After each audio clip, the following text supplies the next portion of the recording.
What? Why are you shaking your head? You're welcome.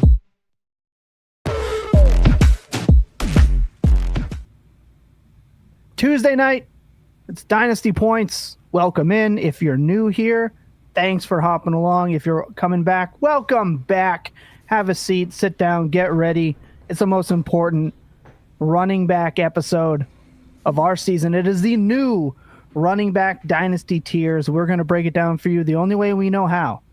Chaotically, maybe a little bit insane. Who knows? Obviously, we've had news. Again, every time we go live with this show, we're blessed with an insane amount of news. But luckily with today, we're going to be able to cover Joe Burrow coming back just to deliberately spite the Baltimore Ravens. Brian Daboll out as coach. I didn't like this. I saw Jacob, you did.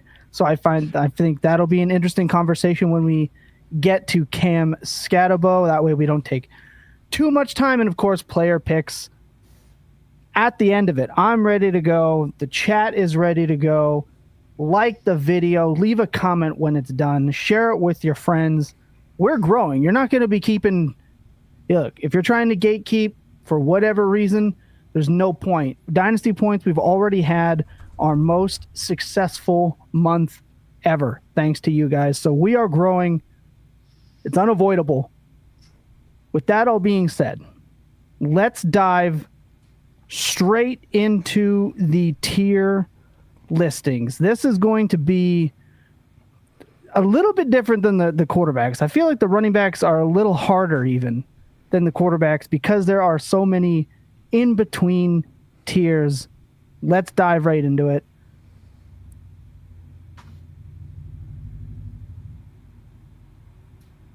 So this is how we have it set up. Hopefully it's, like I said, a little easier to read for everybody. I see chat questions. Look, we're going to try to really rip through these tiers, and then if we have a lot of time, we'll kind of address everything. I will just say joining us today for this event, Lucas Gilbert, Ryan Heath, Jacob Sanderson, the whole team is here. You can find those links on socials in the descriptions. Jacob, guide everybody through how we tend to like to do this as a team. It's a little bit different than other kind of tier listings. Yeah, so generally how we do these tiers, first off, we all have to come to some form of consensus. So this is not my tier, it's not Tom's tier, it's not Ryan's or Lucas's. It's our sort of democratically decided tier list. And, you know, there's way fewer tiers here on this list than there are, for instance, on my Dynasty rankings, which, by the way, if you're a subscriber, those will be updated tonight or tomorrow, depending on how long we go today. We're going to basically throw out the names and then we'll kind of discuss, do we all agree this goes here or do we move them down? And we'll move them all around and shake them all about as we go. I'm excited to hear what you guys think in the comments throughout. And we are basically trying to tier through what we think in Dynasty. This is always, of course, from a Dynasty perspective. I'll kind of do what we usually do, which is just kick off. I'll sort of toss names for consideration. And then basically, if everybody just nods, we leave them there. And if we want to argue, we argue.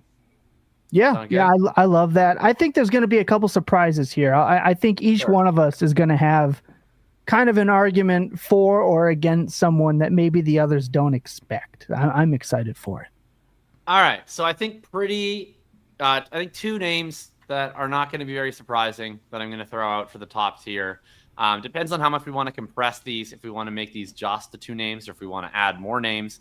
But Bijan Robinson and Jahmyr Gibbs, I feel like I'm not shocking anybody by throwing those two names out there.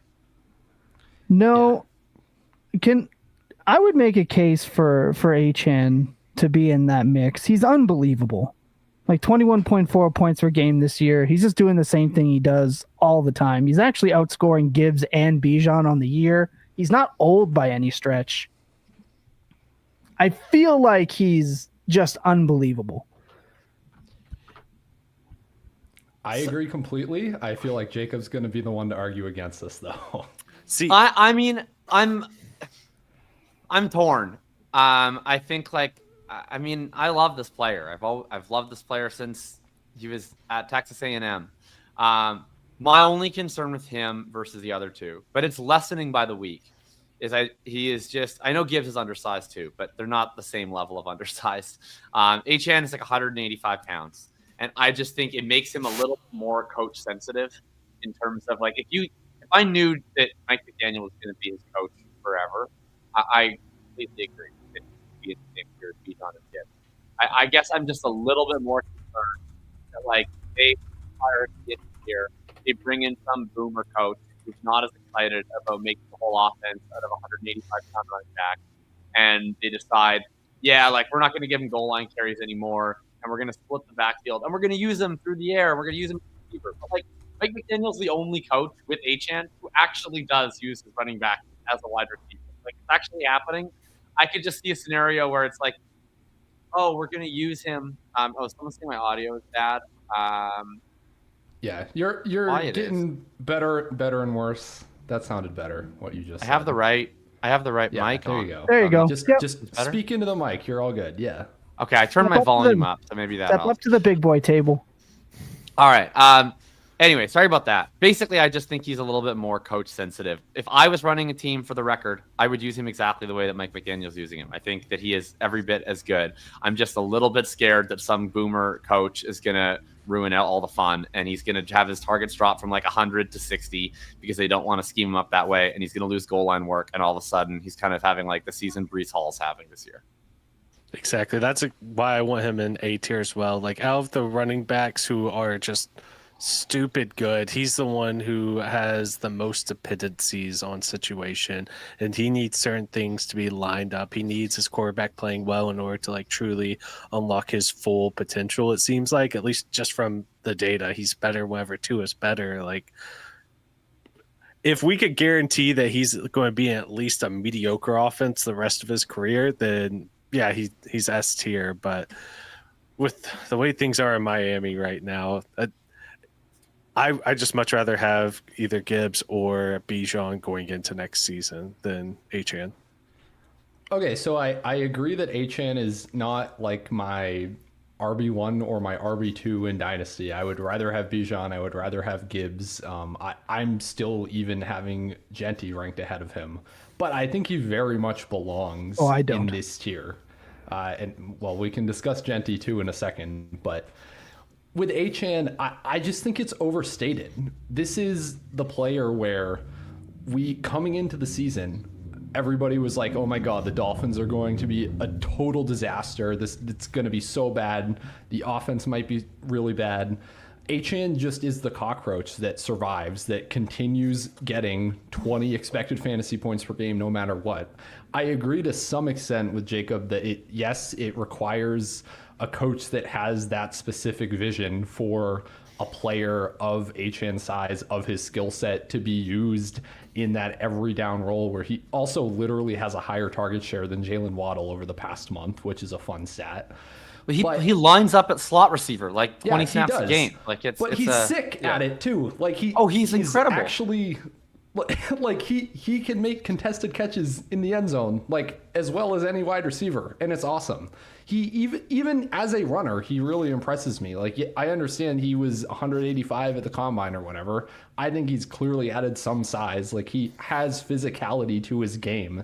This is not like a tiny little scat back anymore. Like he's a legit running back. I think he's viewed that way increasingly around the league. He's having like an impossibly efficient season on this total dumpster fire of a Dolphins team. Like I just don't know what more you could possibly need to see to feel like he is an elite tier dynasty asset. I'll push back on the last part. I'm not pushing back on any of your evaluation of Achane's talent. I completely agree with 100% of it. I'm pushing back on how I think the NFL views him, just because like the Dolphins set a second round pick asking price for him at this trade deadline. Nobody paid it. If the Lions or the Falcons said Bijan Robinson or Jahmyr Gibbs available for a second round pick, there's a 100% chance that those players are traded for that second round pick. That wasn't the case with Devon Achane, who was available at this deadline.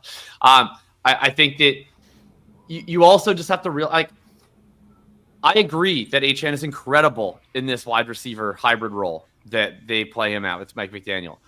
I think Mike McDaniel rocks. That's why I was not worried about the Miami Dolphins offense for fantasy, even though I thought they were going to be a shitty team. I was like, yeah, they're going to be fine. They have McDaniel. They have the skill players. They'll make it work. I just have so much less faith in NFL coaches than you do. I think that like insert future coach comes in and they're going to use this one of a kind usage. Like no one, like Jahmyr Gibbs can do that stuff too. And the Lions are great coaches and they don't even use him that way. So like, I just don't have faith that like the average outcome is that some other coach is going to use him in this ridiculously tailored role to his specific skill set. But I'm happy to put him in S if you guys want. I love him. Like I want to get a jersey of it. Like, I will just say I don't trust the NFL. Like you said, because if Bijan or coaches have hard-ons for like pedigree players. That's why guys like Laquan Treadwell have 10-year careers. And hey, by the way, he had 3 incredible special teams tackles this Sunday morning. He got that game to overtime by getting Jamal Agnew inside of his 20. He made the play of the fucking game. Game ball for Laquan Treadwell. You know why you have a 10-year career? He fucking works on special teams. That's how you stay in the league for a decade. I don't know. They have just this weird, regardless of how good they play, they're like, well, he wasn't really drafted in it's a really weird mentality NFL teams have. I get the argument, but we're talking about dynasty. Like you're paying Gibbs and Bijan prices for HN right now. Like no one's giving him up. That's why I have him there. But again, he's not. So in my dynasty trade tiers, he is 1 tier below Gibbs and Bijan. But I'm like, man, how do I not move him up? So it is tough. It's tough. I agree. The other name I'll throw out then, because if Brian was happy with him in S and he said he had Genty ranked above him, then we should talk about Genty. Because I also would happily trade Devon Achane for Genty in Dynasty. Exactly. I wouldn't have Genty in this top tier either. To me, I would have both him and Achane and maybe another couple guys in the next tier. But if Achane's in there for me, then Genty would be there too.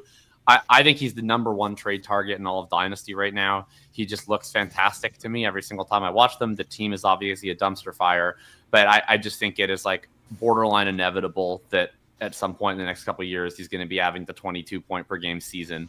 And any opportunity to get him for less than full fright, I would just happily sign up for. I haven't been successful in this. So this trade price, I guess, is only theoretical. But I have been trying. Yeah, I just set season highs as well in route participation, in target share. Like they have started using him in the passing game as well, which he is a capable pass catcher. We thought that as a prospect too. Good to see it come to fruition, at least in a 1-game sample in the NFL. So yeah, I'm totally there.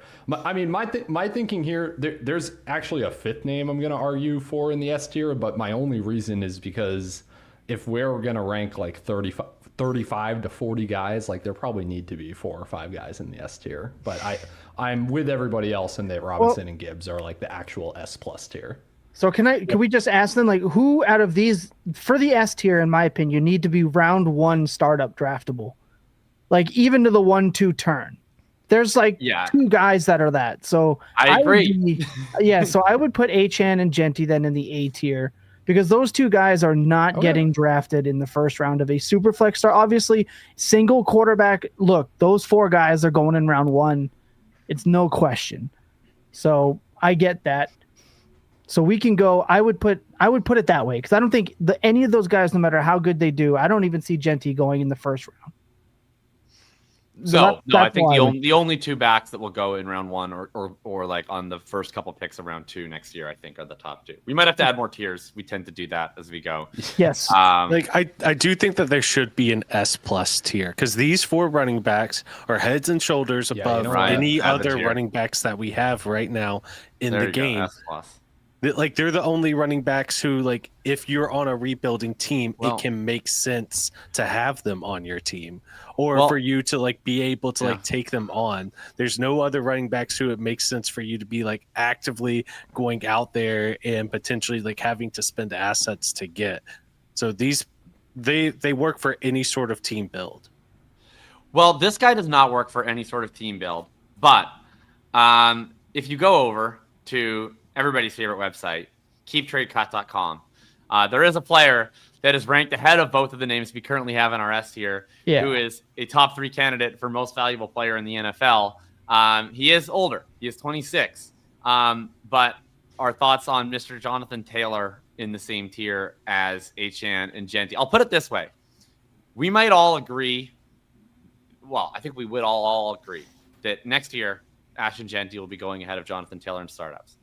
But if you are a contending team and you have Jonathan Taylor on that team, would you feel awesome about clicking the button on accept if someone offered you Genty for Taylor right now, as Taylor averages 1 million points every single week? It would definitely take some balls. He's tough because I love him. I love Taylor. Obviously, he was mine, but I had him. He's my dark horse with Guru on Hump Day with Hansen to be the RB1 this year. And look, just like my call, what was it, last year about Kamara finishing top 2? I mean, it looks like we're on track, and hopefully this one just finishes across the goal line this time. I don't know if I'd put him in S tier. I don't know. You're going to have way too many tiers if we're not considering Jonathan Taylor. I'd put him in A. Why He's not? in A tier. Look, I mean, if the market is definitely putting him in S tier. I'll put that way, but we don't have to care about that. We can be our own people. We have free will. So let me just. What if, let's say, the worst happens and he misses the rest of the year? Hold on. I'm leaving the show. He's not going to survive being in the S tier, and the market would completely turn their backs on him. So I think agree. out of the 5 top backs, the other 4 could survive something like that happening. I don't think Taylor could for his value. I think he belongs in A. I think he's having an unbelievable year. This is better than his RB1 season. Totally agree. I think the best years a running back has had this century. He's unbelievable. Yeah. I don't know. Like, I can't count on that next year. We had just had Barkley have one of the best seasons we've seen. And it was based on long runs, efficiency. Taylor's just scoring. Even though he's catching more passes than I thought, I think I had him at. I think I had him finishing at like 40, which I think is still possible. Yeah, he's gonna be like 35 to 40. Yeah. Yeah. So if we're just talking dynasty specific, I think he has to be an A. I agree with you. It obviously it hurts me to say that because like this is the most I've ever enjoyed watching a football player. Just like in my life, like it is like my entire week is built around like the 3 hours per week that I get to watch Jonathan Taylor play football this season, and then the other 6 days and 21 hours that I think about waiting to watch Jonathan Taylor play football again. Like it is just it's just unbelievable to experience. But I do agree. Like there's Gretsch has talked about a lot. It's like signals like there was a sense of inevitability with Saquon every week last year where you just felt like at some point he's going to take a ball to the house for 75 yards, and it's just happening, and you just have to accept it. And that's how Taylor looks this year. And it can go like it doesn't feel like when you're in the middle of this season with Taylor, it doesn't feel like he will ever stop being this completely unstoppable force. But we know obviously that's not how it works, and probably, you know, if we're projecting out next year, the more likely scenario is that he's back to being an 18 point per game running back again, or 17 point per game running back. Yeah. And I do want to address just a chat that we just got saying that this is a very typical fantasy analyst naive take on Taylor and overthinking. I get the Barkley comp, but JT has always had this potential, just shit injury luck. Saquon Barkley has always had this potential too. Saquon Barkley also fucking rocks. Like these are picked for a reason. Yeah, these are amazing running backs. They're amazing football players. But yes, it is a fantasy take because we do a fantasy show. Our job is to assess the likelihood that a player is going to continue scoring at the rate that they are, or what their most likely range of outcomes is in Dynasty for the next season.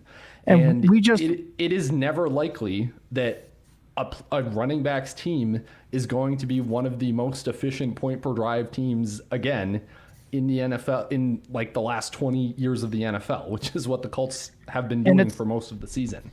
It's not just that. We have enough information on how the dynasty market treats these players. we know that as soon as a running back turns 27, it does not matter how good they are. The content machine. Now, granted, this is something Market Report and even myself on the mini pods fight back against constantly. This is how you end up with Swift being a 0 in the offseason, and now he's a valuable player on your team. It's same with Etienne, same with Josh Jacobs, same with Kyron Williams, etc. But age does not matter. Yes, Jonathan Taylor is going to have a phenomenal finish. Jonathan Taylor's value is going to go right back down the second the offseason kicks off, and he's once again going to become acquirable in the offseason. He was available for a first and a little bit more all offseason. How do I know this? I traded for him. I traded a 26-1 and Tucker Kraft for him. I traded a first and 2 seconds. I traded a first and oh my gosh, I can't remember the other one. And Tootin. So I traded a first and Tootin before the season started for him.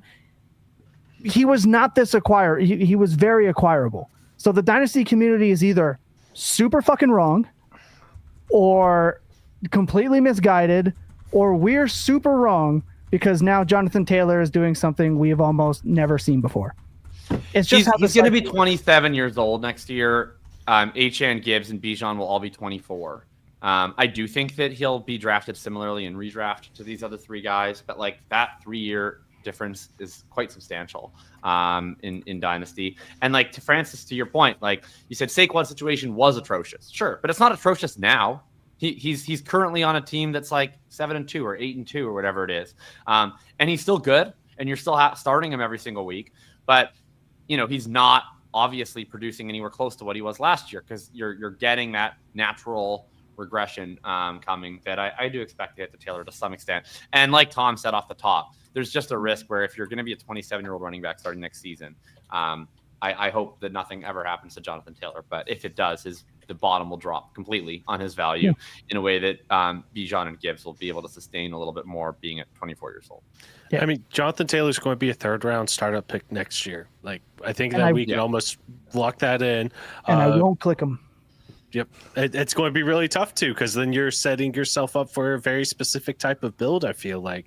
With Ginty and Achane, they're probably going to be 2nd-round startup picks. You're going to be seeing Bijan and Gibbs going around the 1-2 turn. You might see one of them fall to 202, but they're not going to be falling much further past then. And then we're going to see that gap, unfortunately, to Taylor. Like, he's absurd. He's amazing. If you had him before the season started, congratulations. He is breaking fantasy football this year. He and CMC are a very clear tier above any other player that's out there right now in terms of what they're doing for your teams, no matter what the scoring settings are. Like, he's just ridiculous. But because we're in Dynasty, that's not going to mean much whenever we're starting next season. How long has CMC been between a 5th and 6th round startup pick, it feels like, even though he's a god whenever he's healthy? Yeah, I mean, CMC is a different case. SMG. CMC is every single time that he's been healthy has scored well over 20 points per game. So he's a different case. Saquon, you're right, was going really high last year, and I think we all thought that was a pretty big error. And so far this year, I think that's proven to be correct. Not that he's not having a good season, but you've come back down to earth. Taylor's had 2 seasons now where he's been an absolute monster, and then several seasons in between where he's been very, very good. But not, and he needs to be like RB1 overall to be worth 2+ first as a 27-year-old running back. And if I'm not mistaken, his RB1 overall season was scrutinized so heavily for being like the lowest scoring RB1 season of at the time, like the last 10 years or something. It's not like he set records and set the world on fire during that season. Important to look back and, not, what is it, revisionist history, I guess. It's important to stay, like I always say, stay objective and remember how things were. It's also the thing with Christian McCaffrey is that he's at a point where every time he touches the football, everyone collectively gasps when he gets tackled.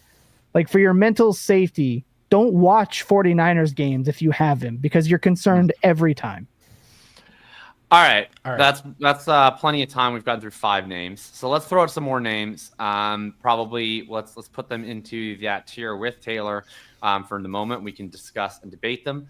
Hampton, I think, is the name we gotta throw into the mix here. Needs to be in there. We should probably be throwing James Cook into the conversation.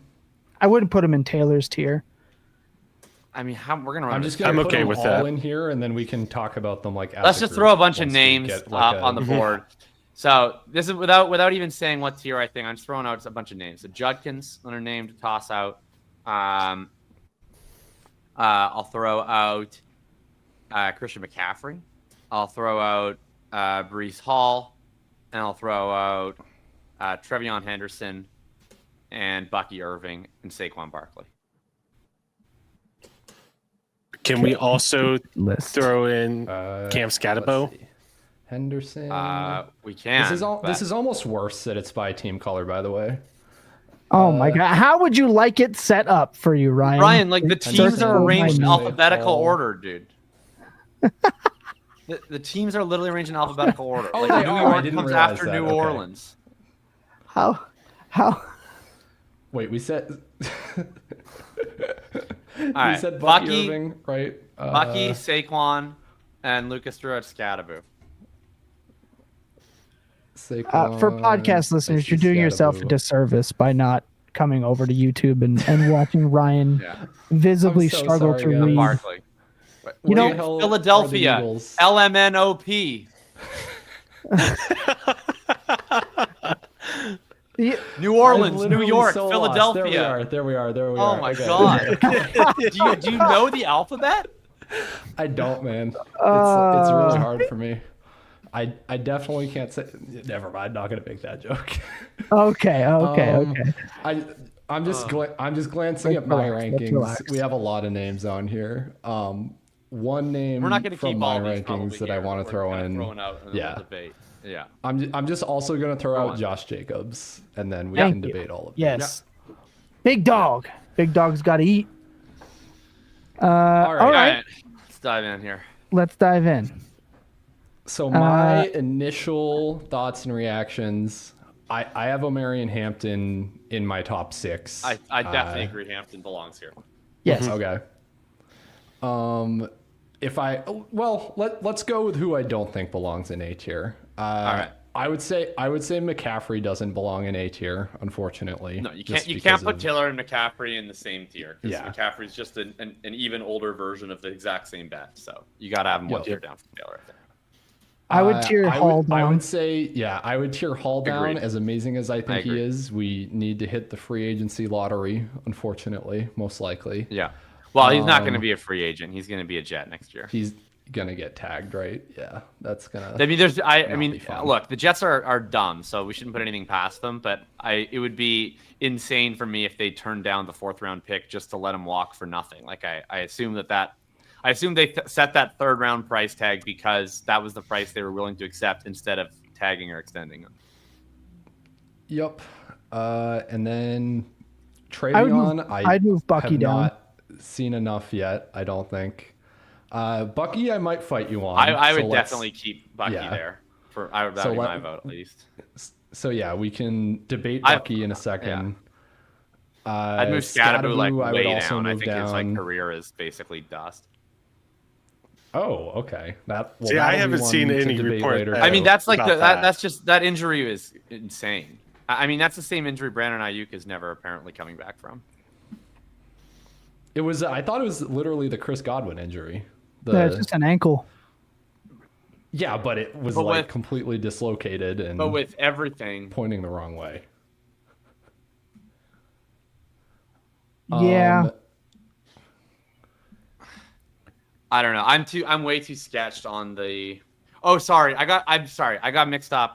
It was the Kraft injury is the one that I'm very concerned about with being similar to Ayuk. Scatterbo very similar to Chris Godwin, both of which obviously I'm extremely terrified of. Yeah. Okay, fair enough. Yeah. So then we've got Judkins, Barkley, Jacobs in A. I think I would move also Barkley or move Jacobs Barkley down. Jacobs I would move him might down. want Because to I mean, keep Barkley in and A. Jacobs are both older than Taylor and not scoring anywhere near the same level. So I don't know how you really justify them being in the same tier. Jacobs and Barkley, I think, should go in the same tier wherever, like they're like the same age, roughly. Maybe Jacobs is 1 year younger. Kyron also belongs there. They score pretty similar. You guys can hate Kyron. Not for You guys me, can hate Kyron Williams all you want, but he's 25 years old. All he does is score, put up points. He's been upper. Yeah, he just anywhere Josh Jacobs goes, Kyron Williams goes because they're always valued the same.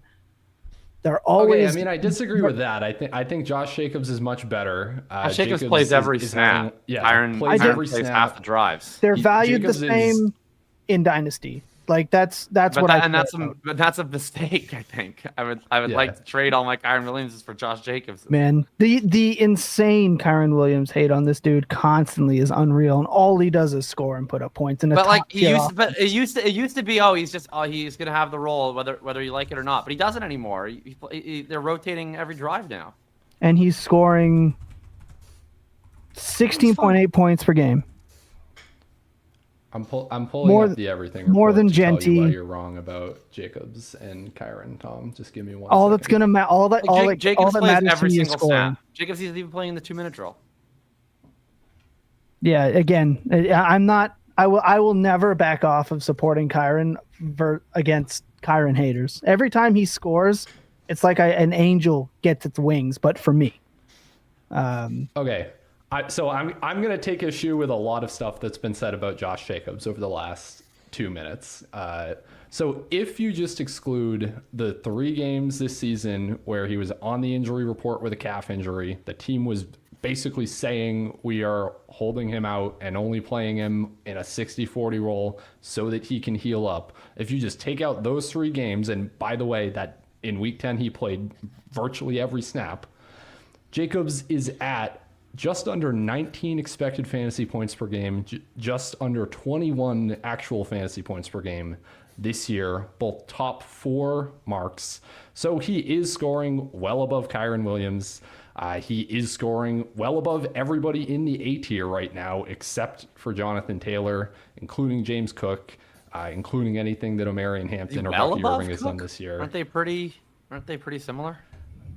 James Cook. What, a point or 2? I don't know exactly what James Cook's fantasy points per game is this year. I don't think it's I'll 21. It's 18.2. I'm staring right at it. He's like a 3 1.5 per game difference. He has a better role. No, it's a 3-point difference because you took a sample. Okay, I took a sample where he was fully healthy. Like I could take the James Cook sample is they don't play him even when he is fully healthy until the playoffs or until they're playing the Chiefs. So that's just a feature of James Cook. It's not a feature of Josh Jacobs that we have to worry about. I mean, I have them in the same tier for what they're doing for WAR right now. So all that matters is that in the Dynasty community, they are valued the same. No, but you can't go and do this thing. You can't do it. You can't have it both ways. You can't be like, I want Taylor down a tier, and then later be like, oh, well, the community values in the same. Like, we're not doing what the market is. Yeah, I have them in the same tier, so it's my market. Right, so say that, but don't say the community has them the same. I don't give a fuck what the community says. I care what you say, but don't say the community. So when you look at what they cost to acquire and how to apply it, that factors into where I rank people. To me, they're treated the same. Why? It didn't. But that doesn't factor into how you rank Taylor. So why does it factor into why does that factor into how you rank guys otherwise? The top end to me is very much different. Like I know that Jonathan Taylor, in theory, is going to cost you the same that it's going to cost in Bijan, but when you search the consolidation sites, that's not ever the case. So I kind of take that out. I don't think he's costing you the same as Bijan, but he is definitely costing you the same or more as Achane and Genty. And I'm not saying that he should be in the tier with them. I don't think so. But I'm disagreeing with the market, and that's fine. I have no problem with you, Tom, saying I think Kyron and Jacobs should be in the same tier. That's fine. But I just don't get why you're like, well, the community. I also disagree with the market on how they treat Kyron Williams and Josh Jacobs. I've been saying this long time. Just to point that out. So if you guys want to put Kyron in B, fine. I'll concede that. But he's not going lower.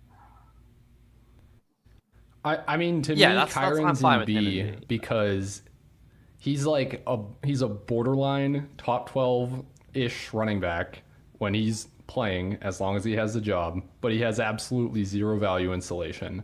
Everybody in A has some level of value insulation, or they are scoring a lot more than Kyron.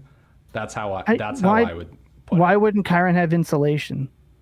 Because no one thinks he's If good. Kyron, yeah, The nobody team thinks he's that, good. that If has Kyron- him yeah. and the coach that loves him and brings him up when nobody else asks him to. Sure, that's but like insulation. you were talking about the market 2 minutes ago. Yes. No one that plays fantasy football thinks this guy is any good. So And I like think if he they're suffers wrong. a major injury, he's left in the trash heap. Like no one has any. He has no trade value. I'll roster 75% Kyron Williams Sure. if that happens.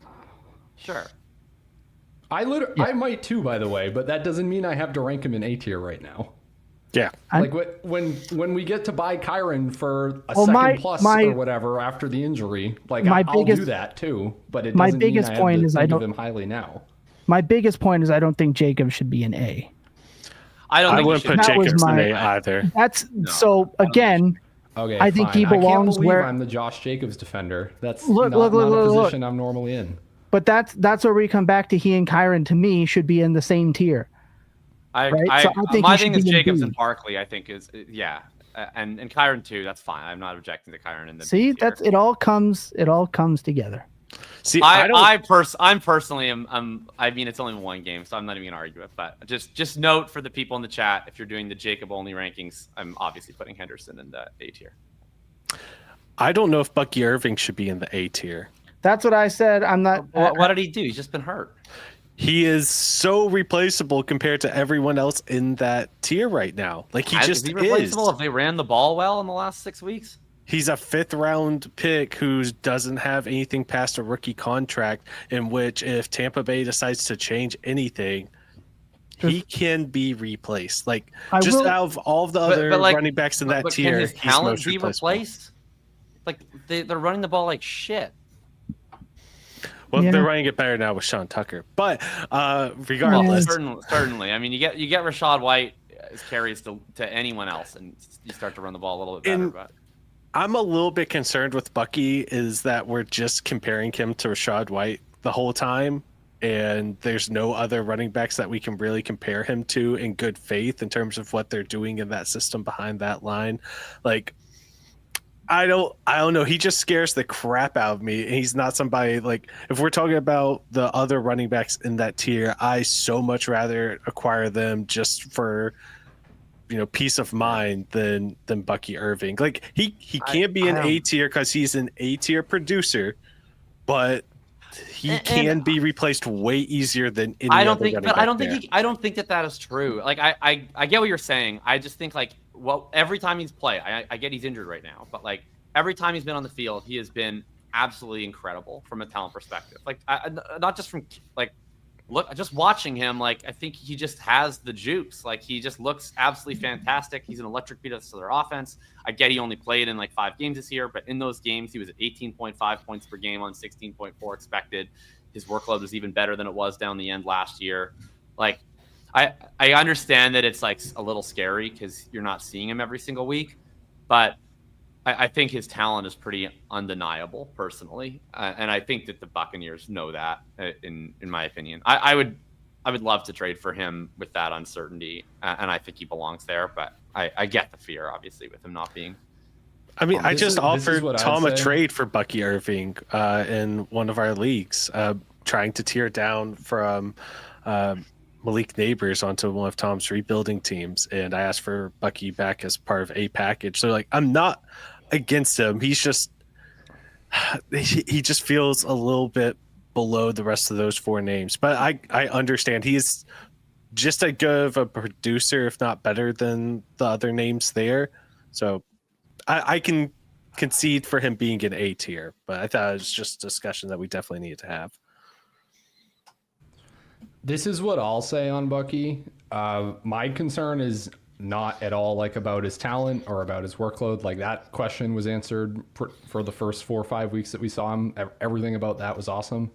I guess my like only concern is I kind of think maybe he starts getting the James Cook treatment a little bit, where He's a small running back where we just know how NFL coaches think about this, right? When the small running back gets hurt, is out for an extended period of time, has like the weird, like, what is even going on with his rehab, by the way? It was like turned into also being a shoulder injury, which is worse. Like it just seems very messy. I think we're like 2 weeks away from Irving coming back and us hearing, okay, we really need to save him. He's amazing, but he's going to be like a 60% opportunity share player for that's fine with me as long as they still throw to him. As long as they still throw to him, I don't really care how many carries he gets. I'll say so. Okay, so there's a lot of weird stuff with Bucky. There was first the initial injury, and then he like lied to them about another injury or didn't tell them about another one. So they ended up in an arm cast sling thing. And then there was he posted some really strange stuff on his Instagram. Like there was this and then it got deleted. Like it was not like a freak out or anything like that, but it was like very odd. I'm not going to say what it is, what he's going through or what's happening. It's a very weird situation that the Bucs are not giving any info about. So I think that's where is always kind of weird, though, to be fair. Right. Like Chris Godwin's whole injury process this whole year has been bizarre. Jalen McMillan, they said, was going to be back. Apparently still in a neck brace. Fuck that guy. The Bucky stuff is particularly weird in that there's like 2 different injuries, but like Todd Bowles is just notoriously horrible with giving you any idea of what's going on with injuries. Agreed. So I think that's where the negative stuff comes with Bucky. My reason for him maybe not belonging up there is just like how often does a 5th round pick ever reach / hold peak value, because everyone's always, well, he's a 5th round pick. Like that same argument Lucas gives you is the same argument that the dynasty masses, I guess, kind of group think together with these guys. I'm in between. I could go either way. I value him more as the throw-in piece that Lucas tried to drag out of me in that tier down. But I don't know. Like if somebody offered me Hampton for him, I would just take Hampton. I would take Taylor. I would take Cook. The only one I wouldn't take in this tier is actually Judkins, because I would. His lack of pass catching work really scares the crap out of me. But it's hard to know if it's Stefanski or if it's just how terrible this offense is. Yeah, you guys could definitely outvote me. If it were my tier list alone, he would be last of this tier, including with TreVeyon being in it for me. But he would still be in the tier. But yeah, I get it. If you guys wanted to move him down, you can certainly outvote me on that. So I think Judkins is A tier. He has the draft capital. He has the workload. Yes, he's not getting. Judkins, I agree. Yeah. Oh, sorry. Are we still talking Irving, or are we talking? Oh, I was saying Bucky would be last of the guys in the tier for me. Judkins would definitely be in this tier for me, for sure. Absolutely. Yeah, I do think TreVeyon should be in there. In the chat, we have Bucky or TreVeyon. I'm taking TreVeyon over Bucky. I feel better if you could, but I don't think it's possible. But if you can move Bucky for TreVeyon in a third, I'd absolutely do that. I would do it straight up. But you're never getting that. People that have TreVeyon Henderson have been waiting to circle jerk over this past week's performance. I will stand in for the TreVeyon Henderson cultist. You can take him out of my cold, dead fucking hands if you think you're going to come and trade for my TreVeyon Henderson shares. I just want him to catch a pass all year. I want him to catch a pass. I want him to catch a fucking pass. TreVeyon is like TreVeyon's like top 7 in targets per outrun this year. He's catching passes. He's good in the passing game. That's not going to be my complaint at all about TreVeyon. I don't think he's in this tier yet, because I don't think TreVeyon is ever. He caught one pass. Last week he's caught plenty of passes throughout the season. This is a good bit that you're pivoting to new issues after he just had 30 points last week. It's not a new issue. 1 catch, then he had the 4, then 1, 2, 2, 3, 2, and he had 6 in the first week. That's 2 games this year. But he's doing this, Tom. He's doing this on 20-30% route shares most of the season. He was up at 60-70% last week. By the way, Brett Whitefield approved his pass blocking from week 10. His pass blocking looked great. Didn't Hey, allow any pressures It's in been pass significantly blocking. improved. We saw the That's all I same tweet thing. about now. I don't even care about his carries. All I do is just try to watch his pass pro reps now. I just want to point all out we care that about. his keyed upside was the insane workhorse potential and the James White pass catching in the Josh McDaniels system, and it's not there yet. Okay. That's it. Well, the That's it. role's That's all. obviously been shit. Yeah, That's the all. Hang role's on. obviously been horrible. Tom, I'm about That's to all. jump on it. I'm about to jump onto Tom's side though, because I do not think he belongs in A tier, and the reason for that is you look at every running back in A tier. All of these guys are the guy at the goal line. I don't think TreVeyon Henderson is potentially ever going to be the guy at the goal line, or at least that's not what this current Ever regime in seems New pretty England rich. wants. If we are giving Terrell Jennings and Dearness Johnson goal line looks over TreVeyon Henderson, he didn't score on either of his looks last week that they were pretty much forced to give him because Jennings got hurt immediately and Dearness Johnson is Dearness Johnson, and they still tried Dearness, by the way. I do not think Henderson is ever. I don't think the intention of the team is ever going to be Henderson's the goal line back. I That think really ever matters in in fantasy. halfway That- through his that rookie means- season is just like crazy to say ever. I'll say this. I don't I'll think say ever. this. I will say that. I don't think that's his skill set. Okay. I'll say this. First off, there was the questions about his toughness at the goal line in college. Brett talked about that when we did the rookie show, but I'll say that. I will just say this. For TreVeyon to move in that A tier, it's going to come down to this week. So we're doing this a week early, and we can touch on it the opening next week. Well, he's Ramondre's gonna probably score 20 not points playing. this week. They're playing the Jets. You can. I mark get down. that. I think what it comes wanna- down to is the week that Ramondre comes back is the more important week. Okay, Captain Cutoff. I want to see if this week with Mondre not playing, do they? By the way, do we this know week? that Mondre's not playing? He was Son of a bitch! Can I finish? My God, that guy that commented weeks ago that's like, you guys never let each other finish your sentences. You cut each other off. It's unprofessional. He's gonna come back now. I want to see this week on a short week. Will they give him goal line carries? Because in that conversation with Brett said he absolutely TreVeyon would have walked in for a touchdown on one of those 2 goal line carries. The Bears got away with an egregious hold. I saw the play. It was horrendous that they got away with it. Then the other one, he missed his hole.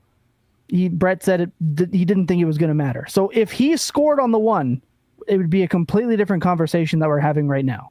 So objectively, I want to see this week, does he get the goal line carries, any goal line carries? How does he do on them against the Jets on a short week? To me, if they do and he's successful, pop him in that A tier. I'd take him over Judkins. We'll see. And I think Jacob's also partially right. What happens when Ramondre comes back will set the tone, but knowing that he's able to do it and they do give it to him, to me, would quiet some of Ryan's problem and also support some of Jacob's. I think he could, and I think this Thursday will set that tone for me. I'm done. Yeah, I I'm just think not I just expecting think him from to have listening- goal line carries over Ramondre this year. I just think from listening to the coaches talk, it's not just like a meritocracy thing of we don't think TreVeyon's as good at the goal line. It's an ideological thing of we want the bigger running backs. They're on the inside runs. They're at the goal line. That's my impression, just ideologically. I think you're of too this close coaching to it. staff. I just think you're way too I close might. to it. I might Like I think you're so close to it now that like what I think feels clearly true about the coaching staff's view now.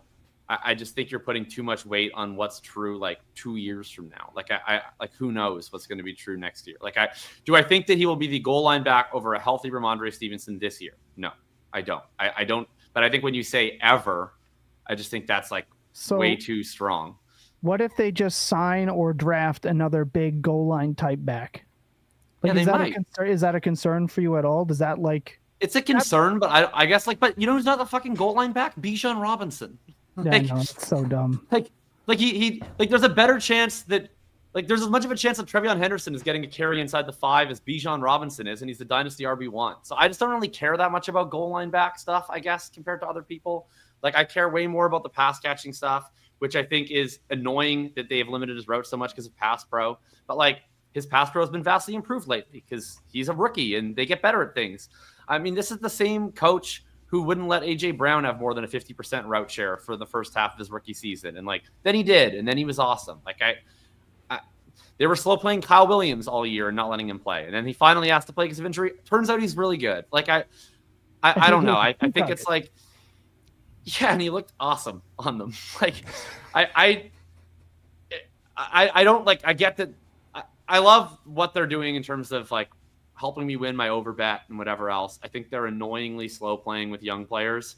And it will probably cost them in the playoffs this year. I just don't think that is going to be forever. And the most important thing to me was like, I have had complete conviction, unsupported by the actual games thus far this season, that Henderson is awesome. It's nice to see that actually get supported by some football games. So if you're asking me personally, like, yeah, I'm never trading him away. Well, he's going to have a smash. Do I get why he's in the B tier? Totally. Like it's hard to make like a logically based case for him in the A tier based on this season. But it was the same thing I said when I finally moved him down. I was like, I'm moving him down because I feel like I have to, but in my heart, I'm not. Can I just say, I think this is where I've had him basically the entire season, like somewhere in this. Obviously, he started at the top ish of this tier, moved kind of to the bottom, has moved back up to the top. So I'm just like, I'm also very much like prior driven a little bit here. I want to own up to that. I think by the end of this year, if you look at his schedule, Jets, Cincy, Giants, bye week, Buffalo, Baltimore, Jets, Miami. If he doesn't go nuclear down the stretch, he'll be in B tier. I think it's more likely we're flipping Judkins and Henderson when we redo this, because we often do this first thing in the offseason. We revisit this, we do the second version. I'll predict that we're flipping Judkins and Henderson as soon as the offseason episode hits, just based off the schedule alone. Why would we be moving Judkins down? His pass catching, brother. I'm telling you, his lack of pass catching is really going to hinder his upside. I'm telling you. It's tough to be a non-pass catching. Like, I mean, here's why we consider moving Judkins down. Ryan and I and Scott have a very fantastic main event team that we are looking like we're going to auto qualify. We are playing Kamani Vidal this week and sitting Quinshon Judkins. Because he's on a horrible team and he doesn't catch passes, and they're probably have like a team total of 16 against the Ravens this week. So like, it is uncomfortable to have, a 1.5 first valued player where we unanimously were like, we would rather play Kamani Vidal this week. Yeah. That would be the issue. Cause like, yeah, I mean, like last week, for instance, it's like, if you were just watching the game, you were like, oh man, Quinshon's probably on a pretty good game. Like he keeps picking up chunks, he's involved. And it's like, you look at the end of this, he had 10 points because like he's on the Browns and they don't ever reach. I mean, talk about the goal line back. It doesn't even matter if you have the goal line back. If you play on the Cleveland Browns, they score 13 points every single week. Yeah, and I don't know if the Shadur cultists are going to get their wish ever and see their Messiah play football for that team. Oh, and I don't think it'll be that good if they do. I'm comfortable with Judkins in the tier because they're eventually going to be. They're going to be competent one day at quarterback, and Judkins has confirmed that he's awesome. And yeah, I'm just saying that's why he's like 21 or 22 years old or whatever, like young prospect. 21. You have a long runway for him to eventually find himself on a team that can do something. So yeah, I agree. Yeah. I would have him in A tier. Yeah, I'm just saying at the end of the year, I could see those two flipping just based on the rest of season. Yeah, I mean the pure upside for Henderson, if things really break right for him, is way higher because he's on a team that scores points sometimes. Unlike Quinshon Judkins, who's on a team that scores points never. So, yeah. All right. Yeah, and I'll throw you to the bone too, Tom. Everything you just said about his schedule, that's like exactly what I wrote in the Everything report this week, which is like, if you have a team that needs some positive variance, like needs to really fight to get into the playoffs over the next 3-4 weeks, like just buying high on Henderson, maybe not the worst idea. Like, yes, could he be back in a committee with Ramondre Stevenson at any moment? Yes. But yeah, the schedule is amazing. He could absolutely just rocket ship. That could be a world we live in. So I'm with you. Yeah. Yeah. All right. We've got this tier. I think we're pretty set on, these guys. Are you guys not as like, so the Scatterboo stuff, and sorry for misspeaking, we had the back-to-back gut-wrenching injuries of Scadaboo and Kraft, and then I just like crisscrossed which one is similar to which other devastating injury. But like, what's your level of fear on the Scadaboo injury? Because mine is like at an 11 out of 10. Yeah, big. I would say 8. I'd put it at an 8. I was going to put it at 7. If you put the injury plus the coach being fired together, terrified, right? Like that's type of stuff. I was also already like not as high on him as others. Like, I think he played at a kind of running back that put him at like a 2-year shelf life. Like, he was never a long-term option for me. I don't have a ton of him for that reason. Like, he's a C to me. I loved everything we saw from him, and none of this bearishness is about how he played this year. He looked fantastic, way better than I thought. We've always known that, like, if he was going to be good, he would have this extremely fantasy-friendly skill set where he's huge. You're never worried about the goal line role, but he's also a really good pass catcher. It's everything you want in a fantasy running back. He's an older prospect, so he's going to be 24 next year. I don't know if he's going to play much next year. If he does, I don't think he's going to be effective. It would just, based on recent injuries of this type, and we're looking at a small sample size, but like the most significant of this nature is the Godwin injury. He's had his entire year washed out. The even less significant under this umbrella of injury, we're looking at Darnell Mooney was completely useless the year after. Tony Pollard, completely useless the year after. Mark Andrews was useless for most of the year after, but then got very good in the second half. And all of those were way less significant than the version that obviously Cam Scadaboo had. It would just like, I'm envisioning a world in which we're looking at day 3 running back who had a really great first half of his rookie season, misses the rest of it, and is a vague shell of that for most of next year. And then we're coming into 25-year-old running back, year 3. Is he actually good anymore? Is he going to come back? Are they just going to pencil in Cam Scadaboo gets back to full health as their 2027 running back plan, or are they going to find other contingencies? It's a really unfortunate injury to me that would make me happily trade him for anyone else in this tier and add to him for it. Yeah, I would agree with pretty much all of that. I was significantly higher on Scadaboo before we sat there and kind of talked through that, but I think that is true because he's just, if you're adding him if you're trading for him in Dynasty, he is, yeah, you need to accept that he's probably a 0 in 2026 and not going to score fantasy points. I would say like way more than any other day 3 pick, it was like immediately very obvious to me that he is someone the team values. He's like a culture setter. Like the offense felt very different when Cam Scadaboo was being deployed as their bell cow. And I do think that I think that sticks in the memory of teams. But I mean, to the same point, is any part of this regime going to be around by 2027? Daboll's already gone. The front office could potentially be gone by then. Like that may not matter. It may be an entirely new regime where we're hanging on to the memory of 2025 Cam Scadaboo. Is that going to weigh heavily in their minds? I agree. I'm not that sure. I like fantasy friendly. He's awesome. I don't think he goes below C, and he's like, kind of just a scary bet that you can make on a rebuilder to play like the very long game in that sense. But yeah, he isn't close to any of these other guys for me. See, I just disagree. You all are coming at this from too logical of a place.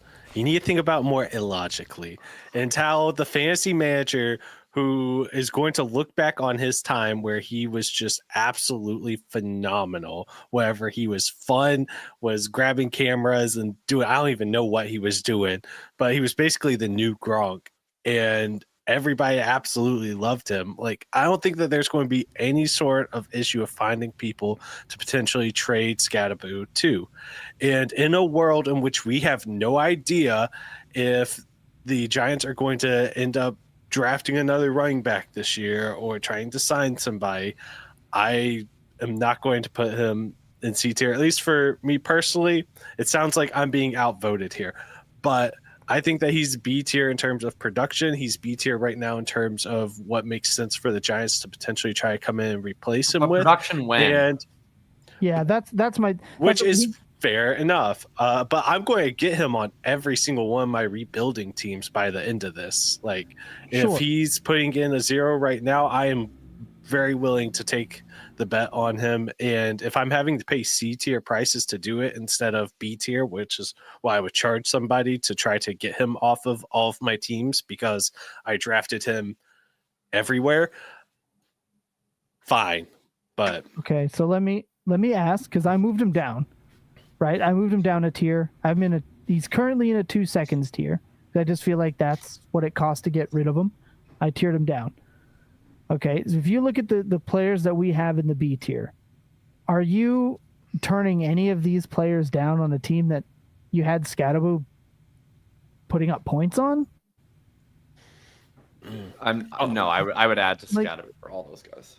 Yeah, you have to, right? Like, who are you rejecting if you were scoring points?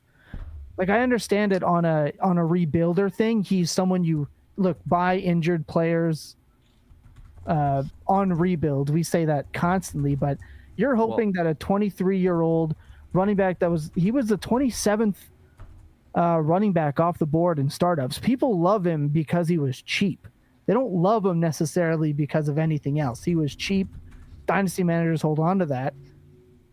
A year and a half to 2 years is a long time to wait and pray. It's like Forrest Gump waiting for Jenny to come back. Like, it's a long time. It was a full ass movie. I mean, I'm sure he'll play next year, to be clear. I think he will play. It's just like, is he going to be like Chris Godwin played this year and then he didn't, or like Tony Pollard played that year. I wish he didn't. My eyes had to. And we all experience decided that. he was inefficient and bad and old and washed now. Yeah, exactly. Right. It's like, I think he will play games. I just think that his risk of being in a committee or being nothing close to the awesome version of Cam Scadaboo we all got used to this year, or re-injuring himself, is just very high. I hope not, obviously. Like, it was so much fun watching him play. It was a really... But, I'll throw out this. J.K. Dobbins is essentially going to be going on IR probably this week. I would rather have RJ Harvey in Dynasty than Cam Scadaboo right now. Mm. That one hurts Harvey to hear, but I understand. Is the next guy I have ranked here. I do think any love and adoration that fantasy managers have for Cam Scadaboo gets immediately destroyed by 6 games of him looking not efficient or being in a committee, or a single day 2 draft pick is how that's going to very quickly sour opinions on him. Yeah. And fair enough there. And I agree with a lot of what you all are saying. I get it. I don't think that people loved him because he was going at RB27. This guy's had a cult following for a while now, coming out as a prospect. We all knew what his upside could be. And that's why people loved him, is because they knew what he could do if he could have that similar workload. If he could be good enough and earn the trust of the coaching staff to be able to just be him, then he was going to be awesome. So I don't know. Cult following being Devi players, and you're not wrong about the Oh, cult come on. Get out. No, you Not can't. wrong Anytime about- I like a player, you can't not say wrong about the because He's like the opposite of the Devi Oh guy. my He's gosh, like the he is anti-Devi not a guy. Devi guy, like, at all. That's Like, the right. get No, out the here Devi, with the that. Devi guys are like Boo. the Devi guys are like the. that's right. They love Labe. That's right. No, that's right. like the Devi dudes are the ones who were like really high pedigree high school recruits who were good as freshmen and then never did anything again. That's like Sean Tucker is your like Devi guy. Yes. I don't think Cam Scadaboo was like a random dude who went to like San Diego or something and burst on the scene like crazy as a senior. That's Exactly. The Devi guys are not on. I Cam just Scadaboo. think if You can't just say anytime I like a player that he's a Devi guy. No, like No. be a little Raheem bit Sanders. better than that, There's your Devi guy. Yeah, Ollie Raheem Gordon. Sanders? That's your Devi guy. Thank you. Ollie Gordon is your Devi So- guy's Uh-huh. running back. I just think I don't know. I just think that he would have been going a little higher if he had the cult following, I guess. But then again, Anyway, Jackson Dart I was also the think it's kind of 202. bad for so- him. I think it's a little bad for him that Tyron Tracy has flopped this way. Like I would have, because now it's like, do they add a different running back next year? Anyway, that's a lot on Stataboo. I'm seeing that Ryan has added a bunch of names to the chat or to the chart. For the audio listeners, he has added RJ Harvey, who we just talked about. He's added Chase Brown. He's added Ken Walker. He's added Javonte Williams. He's added Trey Benson. He's added Derrick Henry. Without even saying whether I think they belong in this tier, I'm just going to throw out some more names for consideration. Travis Etienne, I think, would be a name to put on the board. Yeah, sure. Rico Dowdle.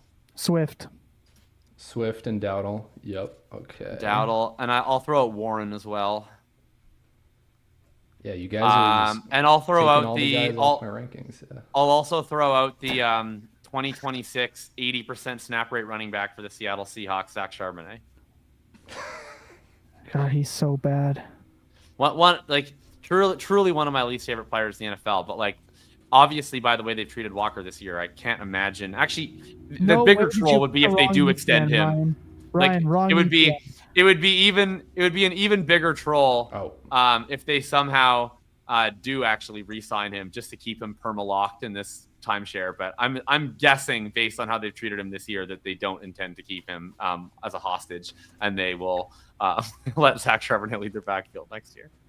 Oh yes, also for the audio listeners, Ryan put Trevor Etienne in this tier. He's a big Trevor Etienne fan. Huge Trevor Etienne guy. Oh, that's a Devi. Talk about Devi guys. Devi guys. Yeah, shout out my Devi guys. Ryan's the only guy higher than one John Arrington on one Trevor Etienne. All right. Let's kick some names off. Who does not Tom, you go belong in first. C tier with Cam Scadaboo Benson. of these players? Trey Benson. Tom doesn't He like Benson. hasn't done shit to deserve to be there, in my opinion. He's never finished a game that he has started without getting injured. Yeah.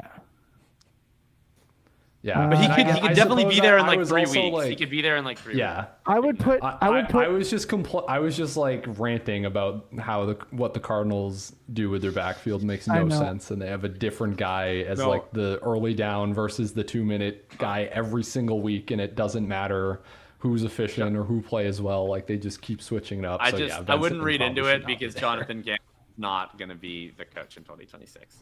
I also don't know if I put the 2 Seattle backs in. I think they both get bumped.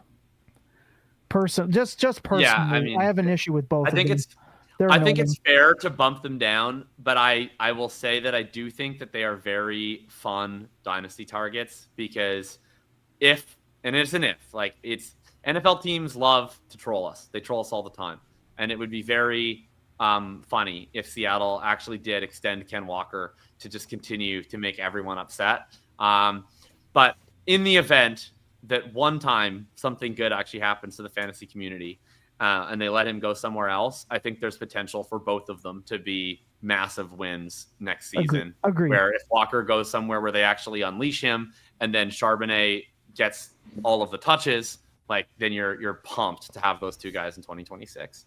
I think Charbonnet's he's terrible. He's terrible. Well, I think he's bad, but like he is very fantasy friendly. Like I know. If you give him it's funny. I mean, reminds me of someone on the Rams. Like he can handle the workload, and like it's not going to be the prettiest or flashiest experience. And it really fucking tilts me that they give him so many touches when Ken Walker is right there. But like if Ken Walker's not there and you give him 80% of the touches, like he can catch passes and he can get his ass in the end zone and like he can score 16 fantasy points in a season. Like I promise you he can do that if that happens.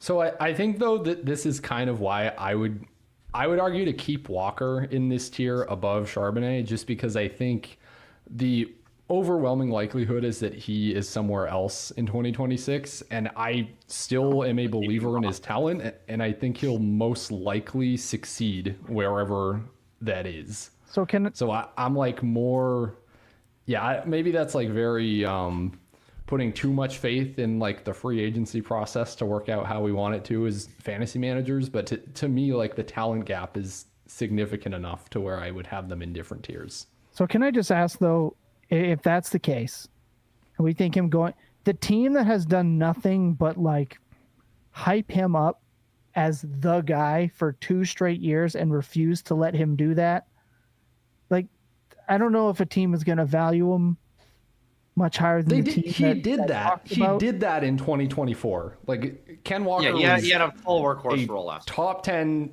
XFP back in 2024. It was Agreed. great when he was healthy. And then they just took it away. I don't know. It's tough. It's tough. I think he's just very evidently awesome, and I think that if he leaves Seattle and it's an actual free agent process where like whatever team signs him probably likes him because they're the one that gets to sign him, that would be funny.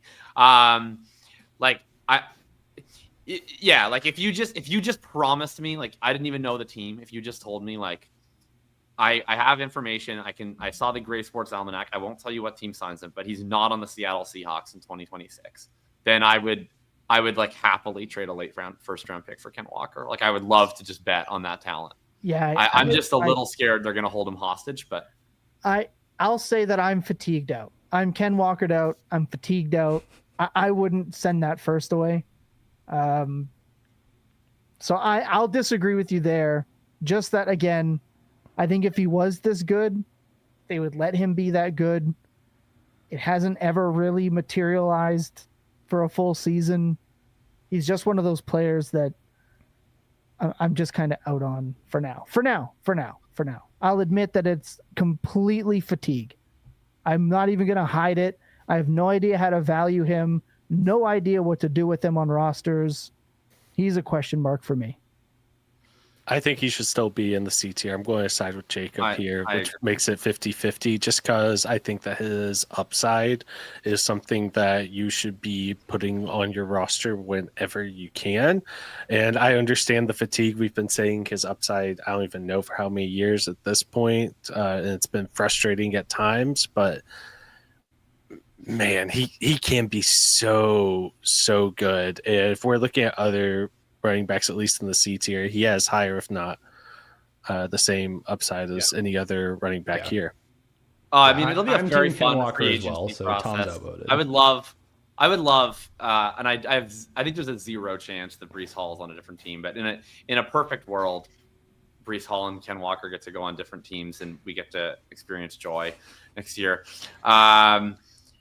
Swift would be the one guy here that I don't have interest in this tier. Because Agreed. To me, he is producing fine. But I think every other back in that tier is better than him. And he's not like he's producing at an indispensable level. Like you're starting him, but like he is still in somewhat of a timeshare. I think they're using him in a really smart way, which is they realized, I don't really know why it took them a month to realize this. Ben Johnson had coached him before, but they realized he can't run inside. And then they've just used him repeatedly to run only behind Darnell Wright on outside carries over and over and over again. And he's really good at that. And then they let Kyle Monangai do the inside stuff. And I think that's a pretty good way to use them in real life. So it's going to make him an RB2 this year. I don't know. I guess have issues with DeAndre Swift, the talent that I struggle to bet on him in a dynasty format. But no, I think that's totally fair. It's not like he's just not far enough on either end of the spectrum where it's like with a Derrick Henry and with a Rico Dowdle, it's like, yeah, sure, maybe you don't know what's coming next year. Henry for age, Dowdle because he's not under contract. It's like he's been kind of a journeyman. Like you would think the Panthers like him and would re-sign him, but definitely no guarantees for a player like Dowdle. But if they do, then he'll just get replaced because the Panthers they signed all this money. They from signed Miles their Sanders. backs and then they find. This is what the Panthers do. They gave all this money to Miles Sanders, and then as soon as they paid him, he became bad, and so then Chuba took over. And then people in the YouTube comments will tell you the money, and then he instantly became bad. So then Dowdle took over, and now he's great. So as soon as the Panthers give Rico Dowdle a bunch of money, he will become bad, and then some other dust ball off the street will in fact become good. That seems to be the cycle of it'll be the Jonathan Brooks 2026 resurgence that kills Rico Dowdle for good. I can't wait. I think I think Daboll belongs in the D tier just because he's just such a he's just such. Isn't he going to score like 18 points per game? The Yeah, rest he's of the good. Yeah, that's where I initially had him ranked. But yeah, he's gonna score close to Derrick Henry for the rest of the year. So I think he belongs here. But it's not a redraft ranking, right? His value is nothing moving forward. Well, I don't think so. He's been like one of the best running backs in the league this year. He was really good in Dallas, and no one cared. But like, so why would Rico and Javonte be valued differently? Like they both were like, no one really had expectations of them this year. They're both on 1-year contracts. They've both been awesome this year. They're gonna be great the rest of the year, and the future is unknown. But they've been good this year. Like, why would they not be in the same tier? I never said they shouldn't be. I'm just saying that if Swift is down there, Dowdle should be down there, and if that's how we're treating. Swift is not scoring as highly as Dowdle and Javonte right now. Javonte is 2 years younger. But we're Javonte talking about 2 years younger. That would be one difference that I think does probably matter when it's 25. I care about age a little less when we're talking about like the guys whose NFL future is very unknown. But fair enough point. Like he's also again he's older. Like how he's going to be 28 next year. How often do these guys get the magic fairy tale? I just don't see his dynasty value ever really being,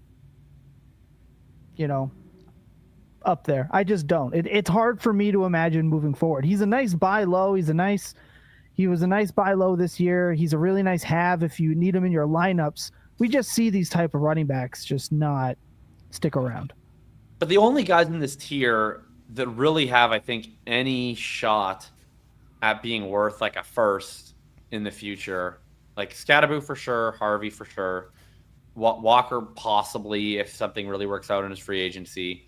But like, maybe we move all these guys down. We haven't talked about all of them yet, but like Henry is not going to be worth a first in Dynasty after this year. Like you're using him for the points. ETN is not going to be worth a first, I don't think. He's points, and then next year he's going to be starter somewhere at Jacksonville or elsewhere, but like he's probably going to be that early second. No one's ever going to pay a first for Jalen Warren.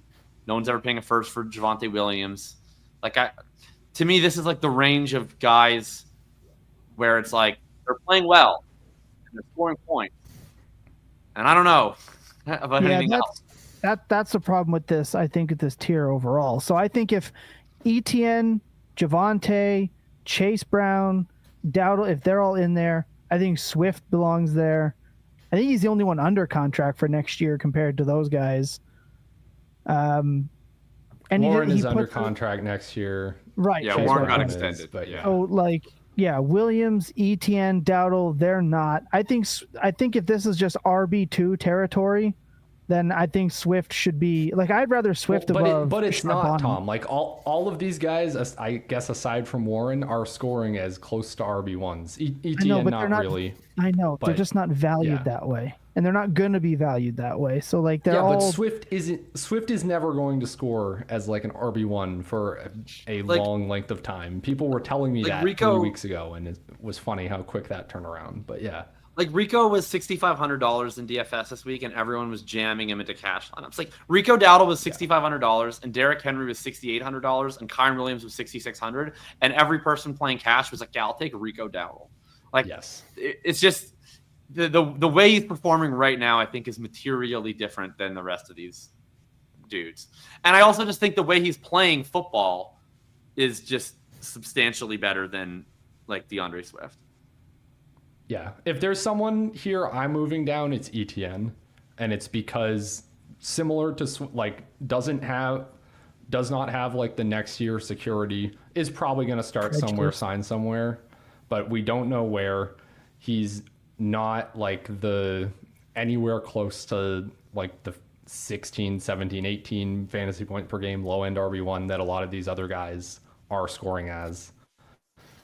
So like if there's someone I'm demoting, it's ETN. I just like that he is a little, well, I guess not actually younger. I just like that he has the first round pedigree follows you forever, and I think it basically means that like unless he's actively awful, which he's not been this year, he's been totally fine, that he will for sure be a starter next year somewhere. I think is like quite likely. I guess I think that's why I have Swift lower. I would bet against Swift being a starting running back next year. I would bet on everyone in this C tier being a starting running back next year. Yeah, I can see that. No, I think that's fair. Yeah, I think that's a good way to go about it. Okay, let's get some other names up here then, because I think we're pretty much good on everybody else, unless there's other disagreements. Let's see. I want to talk about Woody Marks. Oh yeah, for sure. I want to talk about Bill. Dude, A to Z. Marks is in Houston. It's H. It's at the second row on the right. It's in the middle somewhere. But second row on the right. Second row on the right. Why is this so hard? It's like it's genuinely like a performance anxiety thing. I'm just like staring at it on my side screen, and I'm like, oh my god, everybody's looking at me and judging me and looking at where my cursor is right now. What am I doing? Should we put Kamara somewhere? Is he just like dead forever? The Glue Factory. Well, I think he's gonna at least make the list. He shouldn't be left off the list. He should be in like F at least. Okay, but he hasn't even been startable this year. Yeah, just because you said Kamara, I'm gonna put everybody on my rankings down to Kamara, and then we can discuss all of them. That'll be about 40 names for me then. Okay, it's not because Alvin Kamara has 10 points per game this year, and I think is probably retiring. You would put Toot in there, who's done nothing. Well, I mean, I would rather have Tank Bigsby in Dynasty than Alvin Kamara. I don't get it. Like, he hasn't been startable this whole season. When would he be startable in the future? I mean, I started him this week in home league. Shout out me for those 14.5 points. I needed every one of those points. And no, season high was 16. Thank you. Okay. I'm probably forgetting somebody, but I think Spears, we're into this range. Yeah, Spears is like my next handful of guys. Yeah. What about Pollard? Algier? I feel similarly to about Alvin Kamara. Pollard, I feel the same as Kamara. Algier and Corum, I like. It's just like I know they're not that startable, but I think they're pretty good. I think Algier's a Tyron or Bijan. Algier's a free agent, right? Yeah, I actually think Algier's starting somewhere. Yeah, that's a good call. You said Spears, Algier, and Corum. Yeah, okay. Corum's worse than Algier. I agree because he's not a free agent next year. But I just think if straight handcuff. If Kyron were to go down, you are just fired up to play Corum in your lineup. I think he belongs in the handcuffs we care about. Oh, Monongai, I think should go in here. He's in the handcuffs we should care about for sure. Okay, so ignore this tier. When I was creating this, I was like, oh, the bottom tier will probably just end up being like all the handcuff guys. But as we talk through this, I think we're probably gonna rank some handcuffs above like the bottom tier. So just literally ignore this. This can be like F- or whatever. All right. I don't want to get caught up in like the nomenclature. Maybe we didn't even need to do F+. They have to go anyway. Lower. Yeah. Let's see. Is there anybody else? Who's going down to F? See the list. Yeah. Well, let's just scroll down. Let's see. Let's throw some more names up there, and then we can always take them down. Oh my God, we only got an hour and a half. You can toss Tracy. Monongai. I think Dylan Sampson. Where's Tracy's gone forever. No, don't even put him on there. He's dead. He's done. Okay. Braylon Allen and Isaiah Davis. Yeah, that's fair enough. Put Vidal into the F tier. Ollie Gordon. Yeah, Ollie can go in the F tier too. Oh, I've just never been more sure of anything in my life than that some new coach for the Miami Dolphins next year, if they fire Mike McDaniel, is going to spend an entire offseason talking up Ollie Gordon. And he's not going to do anything, but we're going to have to deal with nonstop July news stories about how good Ollie Gordon looks in practice. Well, he is the new Braylon Allen. Let's put Mason in there. Let's put Stevenson. He's pretty. Stevenson as like actually has value. Yeah. I think Stevenson's D tier. Giddens. Yeah, we can discuss. Giddens is not happening. No. Giddens is right. Twitter. He, so not they, Twitter. YouTube. I love DJ Giddens, but the Colts have been playing Amir Abdullah over him. Yeah, YouTube told me on a show with Guru that if something happened, that Giddens would be the guy like Zach Moss was, and I was like, I mean, I think he would be active. He would be active on game days, so that's a big step. And they probably would like give him. They would give him, I guess, the like nominal start. Oh, I mean, look, if something happened to Jonathan Taylor, the season's over. I know, like running back, it doesn't matter in massive air quotes, but like, there's nothing. Has there ever been a running back depth chart in which the running back is more integral than going from RB1 Jonathan Taylor having one of the best seasons of all time, and their RB2 is literally Amir Abdullah?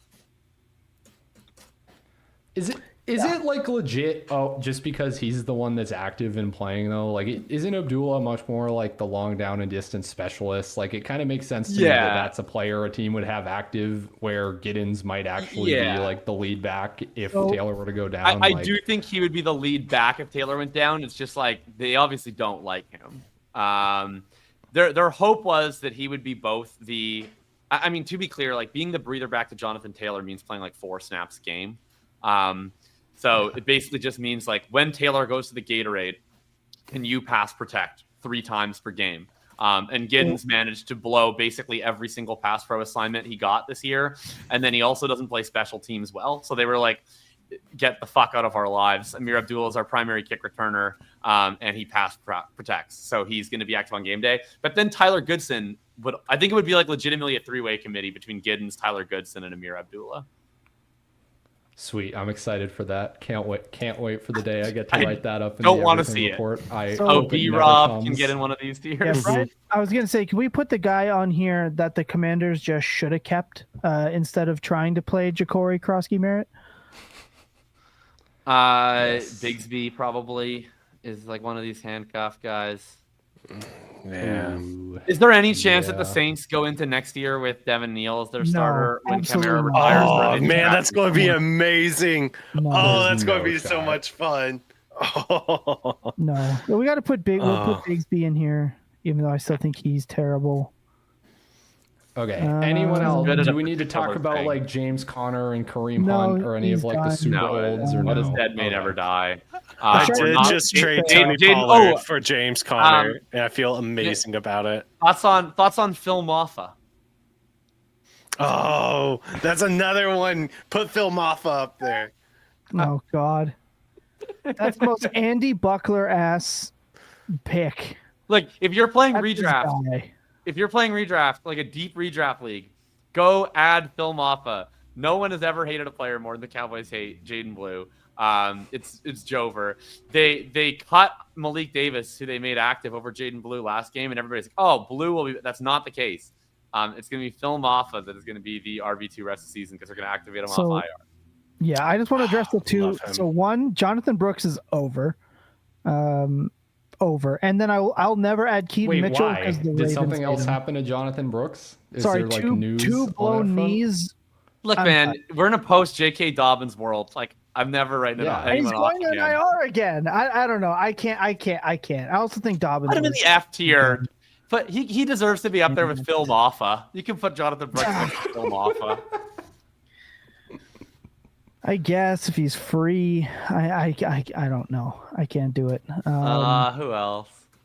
But for sure, should we put George Halloumi in there? Oh, Keaton Mitchell. Oh Keaton Mitchell. You get in the F tier. Keaton Mitchell. Oh yeah. I just don't know. The Ravens even hate him. Rashard Smith in the F tier. Can we get to Rashard Smith?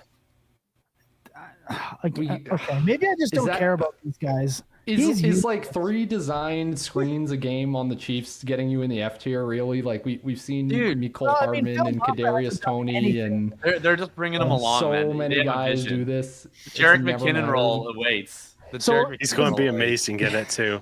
Perfect. So is the F- tier just like, boy, I wish he did something once? Is that just the tier? Because if so, am I going to put Marshawn Lloyd in here? I think Marshawn Lloyd is a figment of our imagination. Marshawn Lloyd is like, you get to the end of the movie and you realize Tyler Durden never existed. And that's how I feel about Marshawn Lloyd. We're going to look back on this episode and go, why did we go an hour and 45 and realize that we're just making fun of every lowbrow, terrible running back? Oh, dude, we got to get the Patriots goal line back in here. Terrell Jennings. Come on. Stop. I would also like to point out, you like, really got to get Land Larison in here if we're being real. But... Stop. You all Okay. haven't mentioned Ray Davis yet. No, stop. We're not going to. Okay. Sure, Ray Davis can get in the Isaiah Davis does belong on here, though, if he's not. Okay, we're good. We're done. Yeah, we're done. Okay. Is that's there anyone here though that we need to George move up or Halani. down? No, enough with Just as a meme. Just because Ramondre should move up to D. Ramondre should move up to D. Ramondre should move up to D. Yes, he should. Yeah, Ramondre belongs with David Montgomery. Kamara can go down into F minus. Yeah, I need him to be on there. F minus is literally like you aren't real. Like Kamara is. I would rather have Phil Maffa. Like if I had Alvin Kamara and someone offered me Phil Maffa in Dynasty, I think I'd probably take that deal. Yeah. He's done. He's done. His value is done. So then Tyrone Tracy also would go down there. Yeah, Tyrone go down. A bunch of these guys can go down. Sean Tucker can go down. The only guys in the F that I actually he's going down. He hasn't done shit. Oh, you're going down. We're going down, Sean. I want him to be there. I don't think he's quite on the meme level of these players, but Isaiah. Isaiah. He's one of those players that everybody loves. Just never. He's had one really I really think good Braylon goal. and Isaiah should be in the same tier, personally. Mason is like fully Agreed. lost his job to Aaron Jones. I think we can move him down. Yeah. Yeah. Bigsby's going down for sure, and Ray Davis. Yeah. Everybody else makes sense because Ollie. we got the 3 rookies. Well, 4 rookies. No, Ollie, dude. Ollie is going to have 17 pieces written about. Ollie's going to be on Beat or No Beat next year, and you're not going to know who wrote it. But I promise you, we will get an Ollie Gordon segment on Beat or No Beat next year. Can I make it? Pat Doherty? Can I make a stand? I think Davis should be ahead of Braylon Allen. I think he belongs in F. He's like a legitimate handcuff. I agree.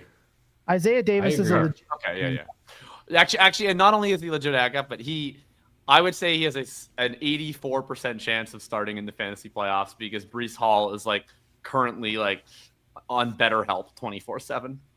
Yeah. Like I think I would almost like so Trey Benson and Isaiah Davis to me. Like I would rather have Isaiah Davis, I think, than Trey Benson.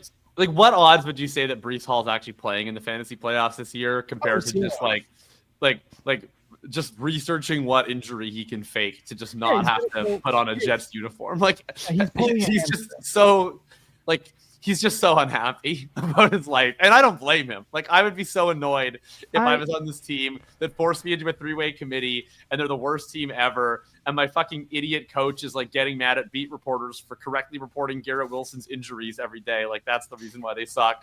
And then the Kansas City Chiefs try to trade for me.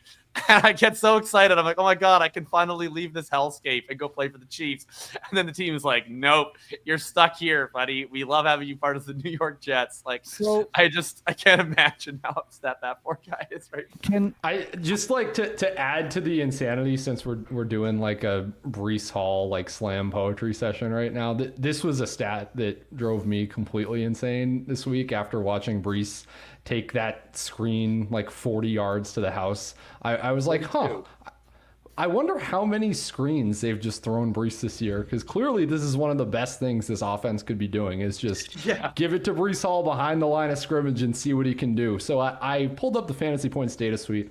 I'm like, how many targets behind the line of scrimmage does Breece Hall have this season? The one from Sunday was his 6th. He has seen a total of 6 targets behind the line of scrimmage. Do you guys want to guess how many he had in each of the past 2 seasons? Just throw out a number. Like 27. He had 53. I might mix up the years. Over the past 2 years, it was 42 and 53 targets behind the line of scrimmage for Breece Hall. By the way, their former OC got ran out of town and fans revolted on him because he admitted to not knowing that Breece was a good pass catcher when he first joined the team. That was a Nathaniel Hackett quote. Still threw Breece 40 to 50 passes behind the line of scrimmage each season he was there. Right. He has 6 this year. What is this Jets coaching staff doing? Oh my God. Like if I was a Jets fan, I would make it my mission online to just remind everybody how incompetent Aaron Glenn, Tanner Engstrand, everybody involved with this organization is every single week with the product that they put out on the field. It is unserious. I'm a Patriots fan getting mad for the Jets fans because it's unbelievable to me. Speaking of funny Jet stats, Breece Hall's screen pass touchdown this week was 42 yards long. Would you like to guess how many net passing yards total the New York Jets had this week? Ryan, you probably know the answer, so don't guess. Yeah, I'll shut up. The answer is also 42. So if you subtract the Breece Hall screen pass, they would have had 0 net passing yards. Well, that's because Justin Fields completed 6 total passes for 54 yards. 42 of them were on the screen pass to Breece Hall. And then he also took 12 yards of sacks. So on all of the other pass attempts, they gained a total, or dropbacks, they gained a total of 0 yards. And there are still people in this world that believe that Justin Fields is a better passer than Lamar Jackson, which is something that Jacob and I but got mad about many years ago when this was still the Full Tilt Dynasty podcast. Unbelievable that we're still doing this. I just have one question. If Ja'Cory doesn't do shit against Miami, can I finally move him down? Like, can it be over? He has caught, since week 5, he's caught 3 passes, and he has not scored 6 fantasy points since his game against the Chargers. That is against Chicago, Dallas, there's Kansas City and Seattle, and then Detroit. Nothing. He's done nothing. He's had 1 overly good game all season. If he doesn't do it against Miami, can I be free from this hell? No. And can we just move him down? He did. Look, he's not going to score fantasy points this year.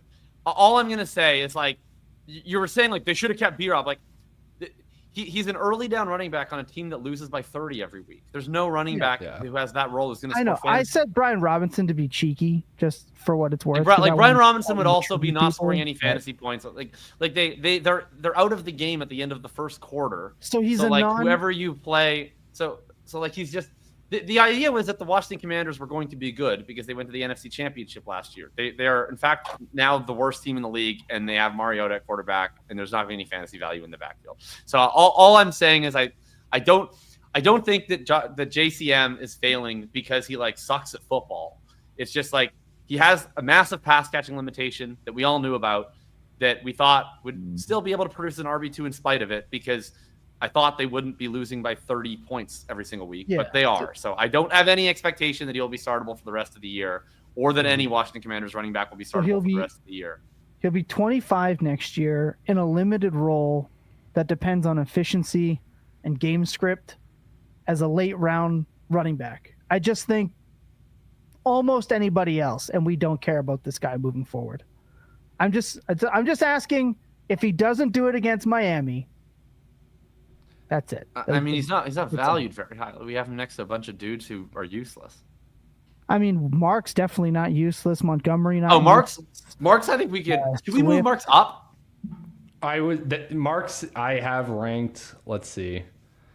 I have Mark's ranked right behind ETN. So yeah, I'm cool. I would be cool with moving Mark's up. Let me check where I have him. Because I mean, I think where it comes down, it's funny because like he just had an 80% snap rate. I think the takeover is finally here. So like he's a rookie running back. I did say that 3 weeks ago, to be fair, but yes. I have him right beside. It feels a little bit more real. I have him beside RJ Harvey and Jalen Warren. So yeah, he should go up. So I think it's fair. I think it's just like if you just look at it in a vacuum and it's like, oh, rookie running back who just had an 80% snap rate projects to be an RB2 rest of season, like he would be a like B or C tier. It's just that like no one takes him seriously, and I also don't really take him seriously. But so I get it. Like, because like I don't think that their plan for 2026 is going to be like workhorse Woody Marks. No, but maybe. I also, for the record, have ETN down below Warren. Oh, get Trey Benson the fuck out of here. Yeah, I don't think get Trey him, get him Benson out. is meaningfully different than Woody Marks. Yes, he is. He's done something. Trey Benson What has should Trey be Benson C ever tier. done? Trey What has Benson he should ever be done? C tier. Trey He's done Benson is nothing. Marshawn Lloyd for better PR. You know what? You are absolutely right, No. but I'm Oh, standing hold with Ryan. He should be in the C tier because No. if he is ever able to stay healthy enough for that role, he is going to be so Why don't we put valuable. Marshawn Lloyd in the C tier then? Like, he also went in the 3rd round and he never stays healthy. Like, what? Jacoby Krosky-Merritt has done more this season than Benson has done in his career so far. Think about that. No, absolutely not. Get him out. Get him out. I think he should be know C he's gonna tier. have a role. I- No, get him out. Get Ryan, him out. I was trying to stand with you, and you caved that easily. We were 2v2 I have him right ranked now. here. The listeners, I have Benson ranked Chat, you guys can in the break the C tie. tier. I would I think rather it's David very Chat, you likely guys- he you just guys comes break the back tie, and is an chat. RB2 for the rest of the year. Oh my god. As they roll out 4 Do we different even know running that he's backs in coming back? rotation. Like, I know that the Cardinals don't actually have reporters and they're barely a franchise, but like, do we even know if he's coming back? No, this Yeah, is we terrible. don't know. I was complaining about this online today too. The I would injury rather reporting Charbonnet- has been so much worse Way rather this have year. Zach Charbonnet. than, He like, exists. I'd rather Zach have Charbonnet's a real Charbonnet. human person. Swift, Montgomery. Oh, I'd way rather have Ja'Cory. DeAndre Swift. Yeah. Yeah, I would Swift rather and have if Cor- Swift and Charbonnet. I'd rather have Aaron Jones. Like, I'd at least I rather know have he can Blake start the rest of the Corum. year. And I'm the Kyron guy. I think I'd rather have Ramondre Stevenson. Hold on, I just want to check something. I don't real know. quick. People were trading ones for Trey Benson like 6 weeks ago, and I know because I was Well, you- receiving them. I was gonna say you told him to. Like, Blake I get Corum it. Like, I Blake get it. Corum has as many 10-point games this year as Trey Benson. That's I- brutal. Look, maybe Trey Benson comes back in a couple of weeks and he looks really good and he starts next year. That is possible. I just like it is also possible that he never returns this season and like has never done a single thing through 2 years of his NFL career. And it's like, are they going to go into 2026 with like this cardboard cutout of a theoretical person as they're starting? Like, he's a black box. I have no idea what Trey Benson is. you're or right. He's not. You're right. Ultimately, I think it is. I think I would fight you if we had a report that Benson was going to play this week. Then I would fight you. Oh, because no, we wouldn't fight think- because I would agree with you. Yeah, I think you're right. If we had a it report does that kind Trey of Benson is just going come to down play to, this week, is he I gonna would put him play? in C tier. Yeah. I just like Okay, I have that's no fair enough, idea. then. That's fair. He's just never I done don't anything to earn. He's never done anything to earn snaps except for just exist on a team that might maybe lose James Conner, and then they did, and then he got hurt right after. It's like that's the only thing he's In the done. first year, he was already hurt. He got pre-hurt. By the time James Conner got hurt, Benson was already Yeah. on IR. Yeah, someone said that class. Oh, And then Herm. this year he finally got to start, and he couldn't even make it through one game. Yeah, you just I don't gotta know, man. earn. I'm rooting for you, Trey. But like, some bodies aren't meant to play football. I think he's. Hold on, I just want to just one more thing, just because I think it'll make me sad, just so I can look. Okay, I was gonna say I don't if think he's Caleb cracking Johnson it. out-touched him at any point this year, I would have been like, all right, but that's not the case. Caleb Johnson also sucks. So Man, whenever Trey Benson comes back and is awesome, I'm going to remind you all of this episode and how I wanted him just in the C tier, and we couldn't make that happen. And you all cannot piggyback on him being awesome. All of the tier is players in the C producers. tier like actually exist. they play football. They're producing. They've earned snaps, Lucas. Trey Benson, when healthy, earned snaps. You wanna talk about that? No, you talk about all the time how there's no such thing as injury-prone players. There's talk about just it. players, Let's talk and about he it. has a freak injury and gets banged up. But he was good. He has been efficient. He has the draft capital. He has like all the things that we looked for in an analytical profile coming into this season. Like. This is somebody It's not his who, when fault. given the chance, is going to be amazing. Are we sure? I think so. So in his rookie I'm not sure year, he's going to be when he was- amazing. That's in why, his- like, if he doesn't play, I think yeah. that if he plays this year, he's going to probably play fine, and he's going to be an RB2. Yes. I just Agreed. think that like the window of time that he will get to prove that he is anything that the coaching staff can rely on in 2026 and beyond, went from initially basically a full season to now 7 games, 6, 5, 4, 3, 2, 1. Like it's TBD. Yeah, he earned a whopping 6 targets and 63 carries his entire rookie season, and he's a round 3 pick in terms of draft capital. We're like, it's just a stretch. I just need to see something. I just want to see one. I just want to see one game that he finishes as a starting running back, and then isn't immediately put on IR after. Can I just see one?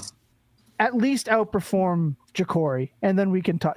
Instead of the P line, it's the Ja'Cory line now. And if you can't pass the Ja'Cory line, you're out.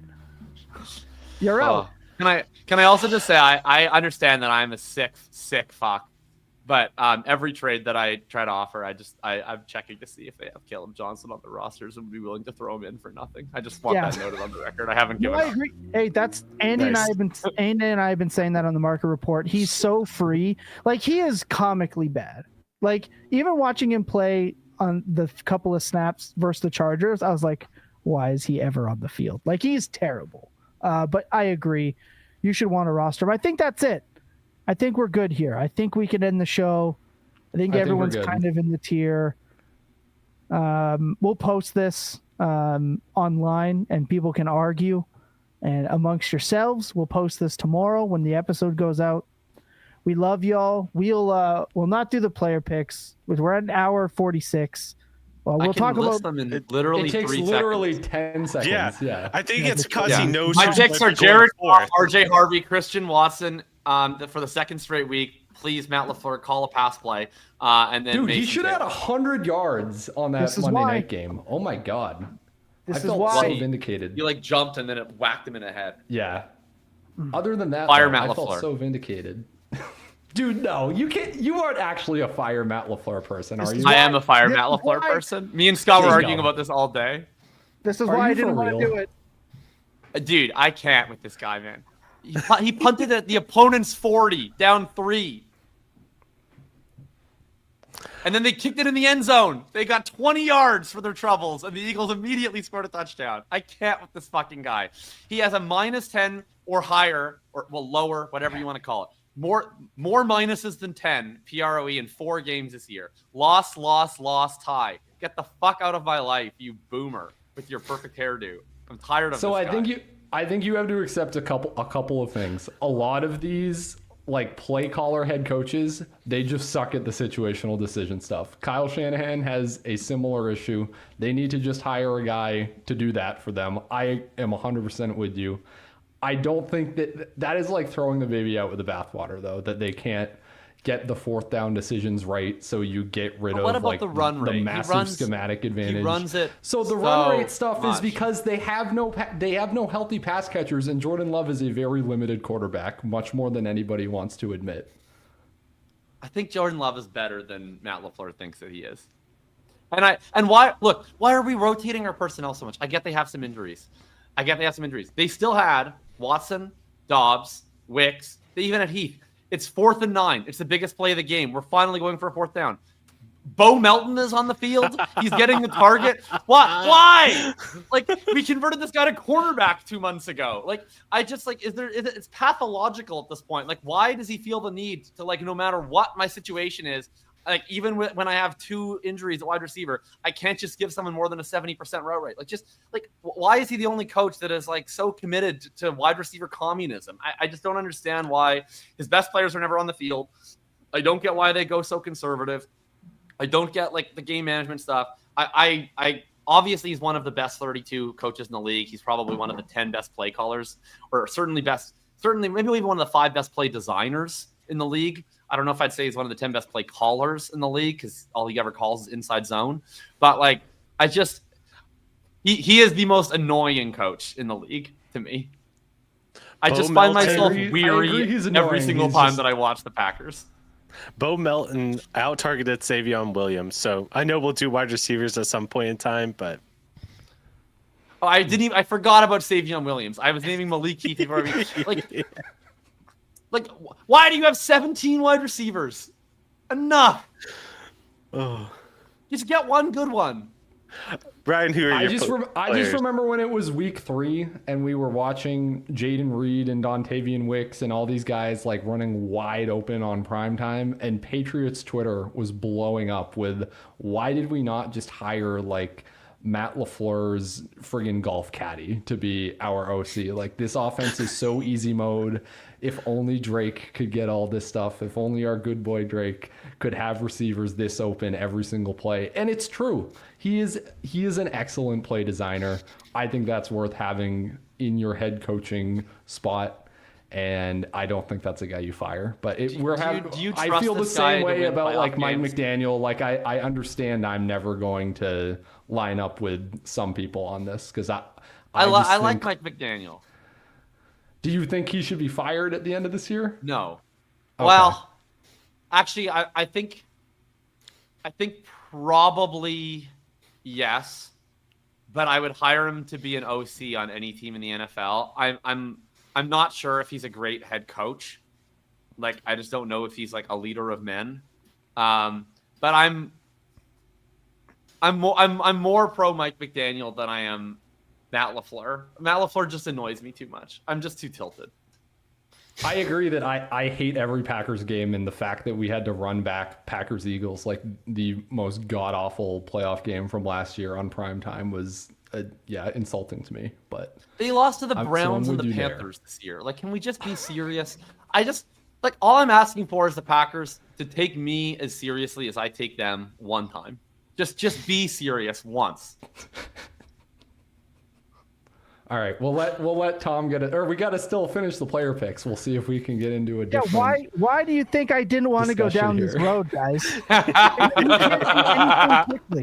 We can't do anything quickly, all right? And we wonder, I don't want this to go till midnight. Let's get right into it so we don't go. And then this is what happens. This is why I do it. This is it. Okay, I didn't know that Jacob was going to bring up Christian Watson. I can't help myself. I did, Ryan. I did. That's how you know. I've done this a long time. I'm never wrong. I know how this ends. Why do you think I wanted to skip it? Because I knew it was going to lead to some argument I was watching Jacob have about, as soon as a Packer got brought up that wasn't a running back, this was coming. I knew it was coming. That's why I pressed the buttons. Now let's quickly get through our player picks so we can get out of here. Okay, Jacob has Jared Goff, RJ Harvey, Christian Watson, and Mason Taylor. Tom has JJ McCarthy, Woody Marks, Jamison Williams, and Pat Freiermuth. I, Ryan, have Jake Brisket, Kamani Vidal, Tedero McMillan, and Harold Fannin. Lucas has Geno Smith, Sean Tucker, Malik Washington, and Colston Loveland. I also just want to point out, I am in the lead right now with 479 points. Jacob is about 18 points back from me. Tom and Lucas a good 30, 40 points back from Jacob. But which one's in last? Stand right now. Tom is in last. Okay. Yeah. That's why he didn't want us to do player picks. He didn't want anyone to know. Do you guys who's going to edit the episode? No, Matt me. LaFleur? Got it. Maybe one day in his future. And you know what? It's nice. Matt LaFleur, welcome to Fantasy Points. Lucas is like the gold medal meme, right? Where he's flipping everyone off and popping champagne, but he's really in like last. That's Lucas bragging about being in third, because if you know the state of all of his dynasty teams, that's about as close as he's going to get to one. Wow. So, Wow. He's got to win. This is real. Watching Tom and Lucas argue about who's last in the player picks is like my whole life as a Colts fan watching Jaguars and Titans Twitter go back and forth with each other. I just can't let this unchecked ego out of nowhere go You've been making fun of all my players all night, so I just have to bring it up. Like I just wanted it vocalized. Like, just saying. Oh, we never talked about Daboll. Can we do another 15 minutes, Tom? Absolutely not. Absolutely not. Look, if you're watching on YouTube, you can go over to @DynastyPTS. That's where we announce all of the podcasts to get released. We obviously do 4 a week. We have the Monday. We obviously do this one live. Then that get releases on Wednesday morning. We have the Thursday release, the Friday release, and then the Saturday release as well. So, with that being said, we're out of here. We're done. We did not get to Daboll. We did not get to Burrow, but we'll have more time to do that as we go. For Jacob The Giants are Sanderson- about to have a Kafka-esque season. Oh my God. I'm not even I going to like open that can of worms. I'm not going to go. For Jacob, for Ryan. We just had a for Lucas, Kafka-esque podcast. I'm That's true. going to fall over. I swear to God. I just want to point out, I look, we joke a lot. We like to have a lot of fun here, but some stuff has come up that, makes me think. I say it often on this podcast, but like, check in on people, especially as we get closer to holiday season, right? Obviously November 11th, Remembrance Day here in Canada, things like that. You transition to like the winter, SAD, all that kind of stuff kind of kicks in. Check in on loved ones, even if you're not sure that they need it, because you never know. All right. That being said, remember that clear eyes and full hearts can never lose, that your best days are always spent going well over the time that we hope to go to, because we're tilting. Good night, everybody. What? Why are you shaking your head? You're welcome.